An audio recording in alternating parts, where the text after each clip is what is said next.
Hello student, so this is our third part in CBSE board paper term 1. So we'll continue with the section B.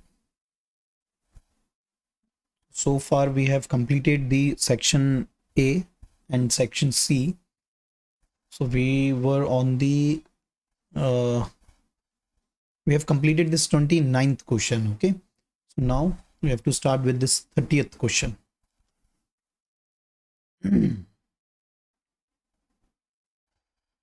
So this 30th is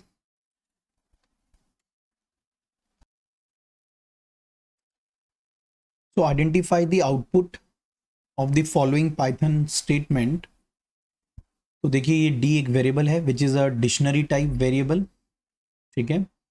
then T is a tuple type variable which contain 4 names. Then there is a loop for I in range 1,5. तो 1,5 का मतलब क्या आएगी list? List will be 1, 2, 3 and 4. अब ये बोल रहा है D of I is equals to T of I minus 1. तो देखिए डिक्शनरी में डी ऑफ आई का मतलब सबसे पहली चीज आई में क्या आएगा? आई में 1 आएगा. वही बात, आई लूप वेरिएबल है, एक एक करके ये वैल्यू रिट्रीव करेगा जो रेंज ने लिस्ट जनरेट करी है वहां से. तो आई में 1 आ गया, तो ये बोलेगा D of 1 is equals to T of 1 minus 1. तो 1 माइनस 1 विल बी 0, तो ये आ जाएगा T of 0. So T of 0 is reason, ठीक है. तो डी ऑफ 1 पे मतलब 1 की क्या बनेगा यहाँ, क्योंकि डी इज अ डिक्शनरी तो 1 की बनेगी और वैल्यू में ये जी सन आ जाएगा, ठीक है. ओके ठीक है फाइन. फिर से लूप चलेगा, आई में आएगा इस बार 2, ठीक है. आई में 2 आ गया, तो ये बोलेगा D of 2 is equal to T of 2 minus 1 which is 1. तो अब ये 2 की पे 1 वैल्यू असाइन करेगा टी की, तो 1 पे कौन है? निशांत, ठीक है. इसी तरीके से फिर से ये डी ऑफ आई में 3 आएगा और यहाँ पे ये डी ऑफ 3 बनेगा. This will be 3 minus 1 that is 2. तो यहाँ पे ये 2 आ जाएगा, तो दैट इज गुरमीत आ जाएगा, ठीक है. और लास्ट में 4 आएगा, तो 4 पे ये 3 आएगा यहाँ पे और यहाँ पे 4 आएगा. तो दैट मीन्स अब आपको देखिए पता लग ही गया होगा कौन सा हमारा आंसर होगा इसमें. यहाँ पे ये 4 आएगा, ठीक है ना. तो answer will B this D. Okay, क्योंकि ये की है हमारी और ये वैल्यू है. दिस इज की, ये वैल्यू, दिस इज की, वैल्यू, की एंड वैल्यू, ठीक है. अब ए हो नहीं सकता क्योंकि ये डिक्शनरी की फॉर्म नहीं है. दिस इज इनकरेक्ट फॉर्म, ये भी इनकरेक्ट फॉर्म है. अब ये तो ये भी बेसिकली इनकरेक्ट फॉर्म है क्योंकि इसमें देखिए कोई की नहीं है. यहाँ पे सिर्फ एक इन्होंने करली ब्रेसेस में एज अ लिस्ट असाइन कर रखा है. तो डिक्शनरी में तो हमेशा एक की पे लिस्ट हो सकती है, ठीक है ना. ये की है जैसे 1. अब यहाँ पे जो इसकी वैल्यू है वो it can be a list, ठीक है. तो ये चीजें छोटी छोटी बातें हैं, इनको आप बहुत ध्यान रखें. Okay, so the answer will be D. Okay चलिए नेक्स्ट क्वेश्चन देखते हैं. 31st, identify the output of the following Python code, Python statement.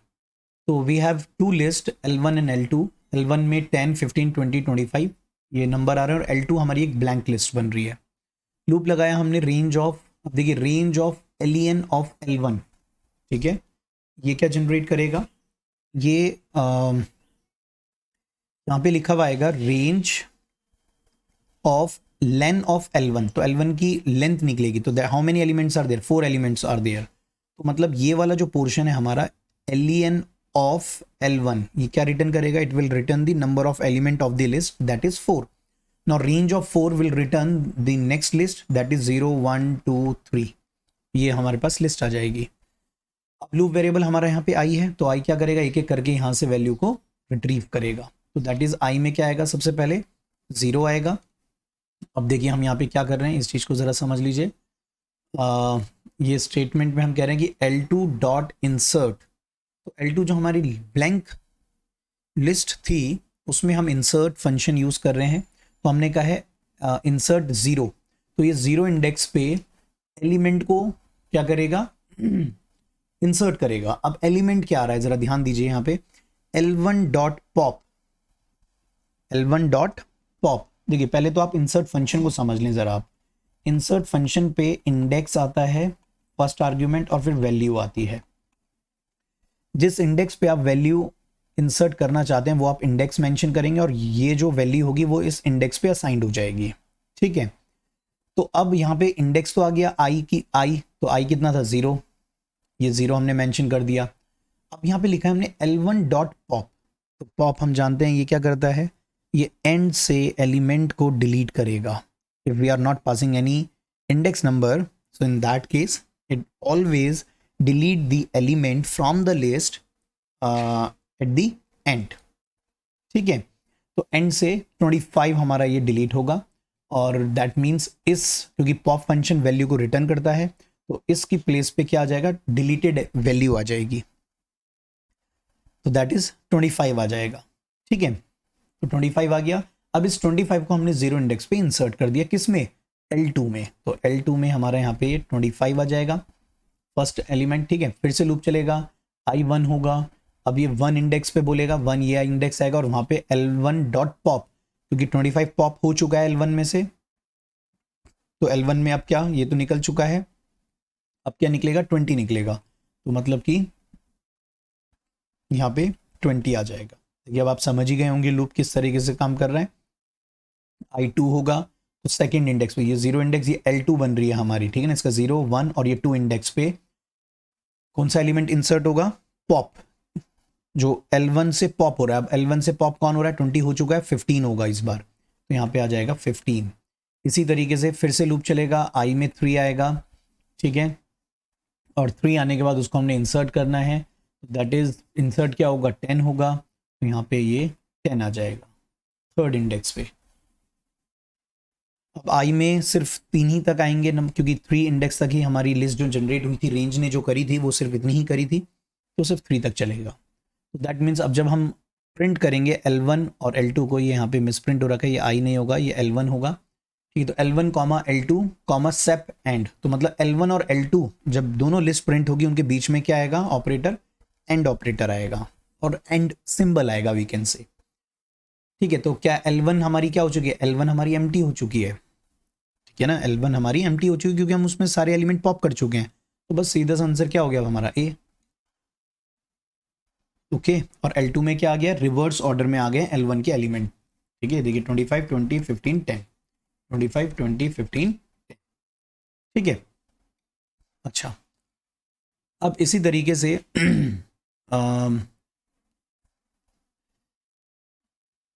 32 which of the following Python modules is imported to store and retrieve object using the process of serialization and deserialization? क्या बोल रहा है फिर से देखिए, which of the following Python module is imported to store and retrieve the object using the process of serialization and deserialization? तो serialization क्या था हमारा प्रोसेस, जिसमें हम जो हमारी फाइल ऑब्जेक्ट होता है उसको हम बाइट स्ट्रीम में कन्वर्ट करते हैं, और file object, sorry byte stream को वापस हम किस में लेके आते हैं, फाइल ऑब्जेक्ट में लेके आते हैं। तो ये हम बाइनरी फाइल के केस में करते हैं। ठीक है, तो आंसर हमारा क्या होगा, अब उसने बोला है कौन सा मॉड्यूल है ना, क्योंकि उसने बोला विच of the following Python modules is imported, तो कौन सा इम्पोर्ट करते हैं हम, पिकल को करते हैं। ठीक है, कंफ्यूज ना हुए बाइनरी और पिकल में, यहाँ पे बाइनरी तो वो फाइल का टाइप है, बट हम मॉड्यूल पूछा गया है उसने, तो इसलिए pickle will be the answer. ठीक है, अच्छा, next is 33। So which of the following function is used with the CSV module in Python to read the content of a CSV file into an object. ठीक है, which of the following function is used with the CSV module, CSV module के साथ कौन सा function use होगा in Python to read the content of CSV file. तो अभी हमने डिस्कस किया था ये अपनी प्रीवियस वीडियो में, तो दैट इज रीडर। रीड रो कोई नहीं होता, लोड हमारा बाइनरी में होता है, तो answer will B C। 34th, what will be the output of the following Python code? तो s equals to welcome, okay, तो def change t is equal to hello, print t comma end at the rate, तो change s, तो देखिए अब हमने change function को call किया है, एस इसमें पास किया, तो दैट मीन टी में भी क्या आ गया, वेलकम आ गया। तो जैसे हम अंदर आएंगे तो हमने फिर से टी इज इक्वल टू क्या कर दिया, हेलो कर दिया है। ये दोनों जो टी हैं, ये वाला और ये दोनों लोकल टी वेरिएबल हैं, मतलब दोनों सेम है, तो दैट मीन्स टी में हेलो आ जाएगा, और ये क्या प्रिंट करेगा, ये प्रिंट करेगा हेलो, ठीक है, कैप्स में करेगा, और लास्ट में एट द रेट लगा देगा। फिर हम यहाँ से वापस इस लाइन पे आएंगे क्योंकि फंक्शन कंप्लीट हो गया है। फिर इसके बाद हम प्रिंट स्टेटमेंट करेंगे, प्रिंट एस करेंगे, तो एस में तो इट्स अभी भी क्या है, वेलकम ही है, तो ये वेलकम प्रिंट करेगा, तो that means hello at the rate welcome आएगा। आंसर हमारा सी होगा। गॉट इट, सिंपल था ये बिल्कुल।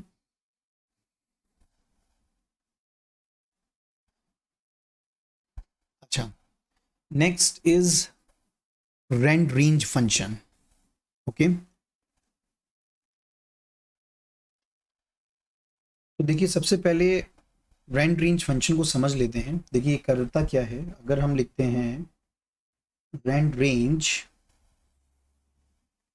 सपोज मैं लिखा 1,3, तो it will generate the integer number from 1 to, जो भी एंड होगा वो उससे एक लेस करेगा, तो दैट मीन्स ये या 1 से 3 के बीच में, दैट मीन्स 1 या 2, ठीक है। 3 हमारा एक्सक्लूडेड होता है, रिमेंबर दिस थिंग, 3 हमारा एक्सक्लूडेड होता है, जो एंड है वो एक्सक्लूडेड होता है और जो स्टार्ट है वो इंक्लूडेड होता है, ओके। तो ये क्या करेगा, देखिए फॉर एन इन रेंज, देखिए सबसे पहले रेंज यहाँ पे क्या जनरेट होगी, 2 और 2 का जंप 4, ठीक है, सो 2 नंबर्स आएंगे 2 और 4, तो दैट मीन लूप मेरा 2 बार चलेगा। एक बार एन में क्या आएगा, फर्स्ट टाइम में एन में लूप वेरिएबल हमारा कैपिटल एन बना हुआ है और उसमें क्या आएगा, 2 आएगा। अब रेंड रेंज क्या कह रहा है, 1,2, तो 1,2 का मतलब क्या हो गया कि सिर्फ 1 ही देगा, क्या देगा, 1 देगा, तो बट नेचुरल है कि 1 ही आना है यहाँ पे, तो आउटपुट में आ गया 1 और फिर हैश लग जाएगा, क्योंकि प्रिंट में एंड आर्ग्यूमेंट यूज है, पहले प्रिंट करेगा, फिर जब कंप्लीट हो जाएगी प्रिंट ऑपरेशन उसके बाद वो एंड में हैश लगा देगा। फिर से हमारा लूप चलेगा और इस बार एन में आएगा 4। अब अगर एन में 4 आता है तो रेंड रेंज क्या कहता है, 1,4, 1,4 का मतलब हो गया कि ये 1 भी दे सकता है, 2 भी दे सकता है और 3 भी दे सकता है। तो पॉसिबल आउटकम्स हमारे क्या होंगे, अच्छा प्रिंटिंग एक, कोई एक देगा, देखिए ध्यान रखिए तीनों नहीं आएंगे, नहीं 2 आएंगे, कोई एक देगा इन तीनों में से, इन तीनों में से कोई भी एक नंबर आएगा, ओके। तो मतलब कि 1 भी आ सकता है और हैश ये भी बन सकता है, या 1 हैश ऑलरेडी था 2 हैश आ सकता है, या 1 हैश ऑलरेडी था जब लूप फर्स्ट टाइम चला था, या 3 हैश आ सकता है। तो दैट मीन्स जो मेरा आउटपुट है वो या तो ये होगा या ये होगा या ये होगा। तो अब आपको देखना है कि ऑप्शंस क्या क्या हैं। तो देखिए ए नहीं हो सकता, क्यों, क्योंकि इसमें 3 बार आउटपुट दे रहा है, तो दैट मीन इसका मतलब ये है कि लूप 3 बार चलेगा तब ऐसा आएगा, बट लूप तो हमारा 2 बार ही चल रहा है, तो दैट मीन्स ये ऑप्शन नहीं हो सकता। बी भी नहीं होगा क्योंकि शुरुआत 2 से हो रही है और शुरुआत हमेशा 1 से होगी, ठीक है, 2 से नहीं होगी। इस तरह से सी भी नहीं हो सकता क्योंकि 4 आ नहीं रहा है, हमारा एंड पे मैक्सिमम 3 तक जा रहा है। बचा अब हमारा डी, तो D is the answer, that is 1,3। ये देखिए 1 हैश 3 हैश आ रहा है, okay, D is the answer, ठीक है। चलिए next 36, what will be the output of the following code. तो इसमें हमने फन एस टी आर एक एस टी एक ब्लैंक स्ट्रिंग ले ली है, डिजिट चेक कर रहे हैं, ठीक है ठीक है। तो सबसे पहले हमने एक स्ट्रिंग लिया पाइथन स्पेस 3.9, ये एक स्ट्रिंग एक्स में डिफाइन करिए, फिर हमने y is equal to fun S T R X, और x को हमने पास कर दिया, तो ये x वैल्यू कॉपी हो जाएगी किस में, s में कॉपी हो जाएगी। तो s में क्या आ गया हमारे पास, पाइथन स्पेस 3.9 आ गया, ठीक है, ओके। t एक हमारे पास वेरिएबल है, इसमें आ गया x, s में पाइथन, ठीक है, पाइथन स्पेस 3.9। अब फॉर आई इन एस, तो हम स्ट्रिंग पे सीधा लूप लगा रहे हैं, तो क्या होगा, एक एक करके लूप वेरिएबल आई में कैरेक्टर आते रहेंगे, तो दैट इज पहले पी आएगा, वो चेक कर रहा है कि क्या वो डिजिट है, वो डिजिट नहीं है। ठीक है, तो डिजिट नहीं है तो दैट मीन्स कुछ भी नहीं होगा, है ना। टी हमने एक स्ट्रिंग बना रखी है। फिर से लूप ऊपर जाएगा, वाई आएगा, चेक करेगा कि वाई इज डिजिट, नो। तो दैट मीन्स देखिए अब हम बात समझ गए हैं, ये कंडीशन कब ट्रू होगी, जब 3 और 9 आएगा। जब 3 और 9 आएगा तब ये ट्रू होगा, अदरवाइज ये क्या होता रहेगा, फॉल्स होता रहेगा। तो दैट मीन्स कि टी में क्या बना, टी में हमारे पास 3 आएगा पहले, सबसे पहले, क्योंकि ब्लैंक है ना, तो ब्लैंक प्लस 3 कॉन्कैटिनेट होगा, दोनों स्ट्रिंग है टी बी और आई बी, और फिर 9 आएगा तो ये टी में एक्चुअली हमारे पास आ जाएगा 39, क्या आ जाएगा 39, और उस टी को फिर हमने रिटर्न कर दिया।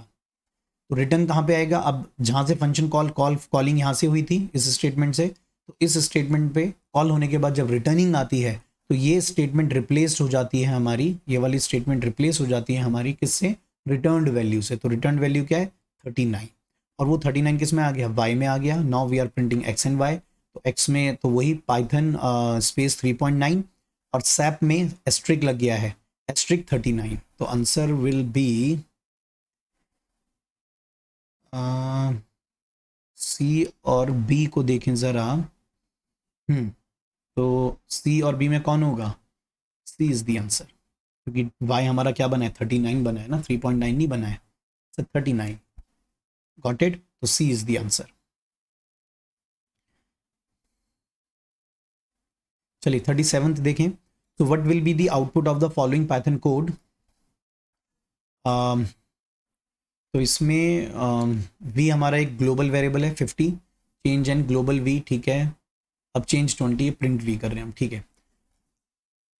पहले एक बार फंक्शन को पूरा मतलब कोड को गो थ्रू कर लें, उसी के बाद आप सारे ऑपरेशन परफॉर्म करें। तो वी एक हमारा ग्लोबल वेरिएबल बन गया जिसमें 50 वैल्यू है। अच्छा, फिर हमने चेंज फंक्शन कॉल किया और चेंज में हमने 20 वैल्यू पास करी, तो दैट मीन्स एन में हमारे पास क्या आ जाएगा 20 आ जाएगा, ये वैल्यू कॉपी हो जाएगी हमारी एन में। इस कॉन्सेप्ट को हम बोलते हैं पोजिशनल आर्ग्यूमेंट, ओके। अब मैंने यहाँ पे स्पेसिफाई कर दिया ग्लोबल वी, तो ग्लोबल वी का मतलब क्या हो गया कि नाउ अब मैं ग्लोबल वी में चेंजेस परफॉर्म कर सकता हूँ, ठीक है ना। तो ये बोल रहा है स्टेटमेंट है V comma N equal to N comma V, तो हमने एन की वैल्यू तो वी में असाइन कर दी और वी की वैल्यू एन में असाइन कर दी। तो दैट मीन्स ये आ जाएगा, एन में कितना था 20 और वी में था 50, तो 20 आ गया वी में और 50 आ गया एन में। गॉट इट, ये हो गया 20 और ये हो गया 50। तो यहाँ पे अब ये प्रिंट करेगा, तो देखिए प्रिंटिंग को भी ध्यान दें, सेप और एंड को, ठीक है, इस चीज़ का भी ध्यान रखें। तो पहले फंक्शन के अंदर ही प्रिंटिंग हो रही है, तो वी हमारा है 20, फिर कॉमा तो दैट इज़ हैश, फिर एन प्रिंट हो रहा है दैट इज़ 50। अब ये पूरा प्रिंट हो गया, फिर एंड में ये एट द रेट आ जाएगा। यहाँ से वापस मैं फंक्शन पे कॉलिंग यहाँ से आई थी तो यहाँ पे आऊँगा, इसके बाद हम इस प्रिंट वी पे आएंगे। वी को प्रिंट करें, वी कितना है, वी भी चेंज हो चुका है, ठीक है, वी 50 नहीं है क्योंकि हमने ग्लोबल वी लग दिया था। तो दैट मीन्स जो भी अब यहाँ पे प्रोग्राम फंक्शन के अंदर वी में चेंजेस होंगे वो चेंजेस ग्लोबल वी में होंगे, ठीक है ना, ग्लोबल वी अपडेट हो जाएगा। तो दैट मीन्स वो भी 20 हो गया है।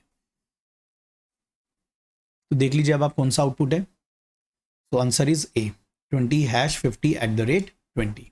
Got it, A is the answer. अच्छा, नेक्स्ट इज 38।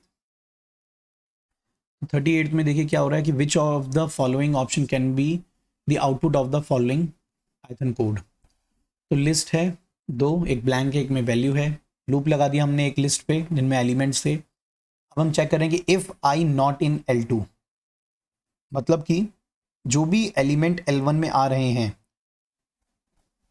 अगर वो एलिमेंट L2 में नहीं है तो उन एलिमेंट्स को आप अपेंड कर दीजिए L2 में। इस बात का मतलब ये हुआ क्योंकि हम देख रहे हैं L1 में डुप्लीकेट एलिमेंट्स भी हैं 20 और 10, तो जो मेरी L2 लिस्ट बनेगी वो विदाउट रिपीटिशन बनेगी।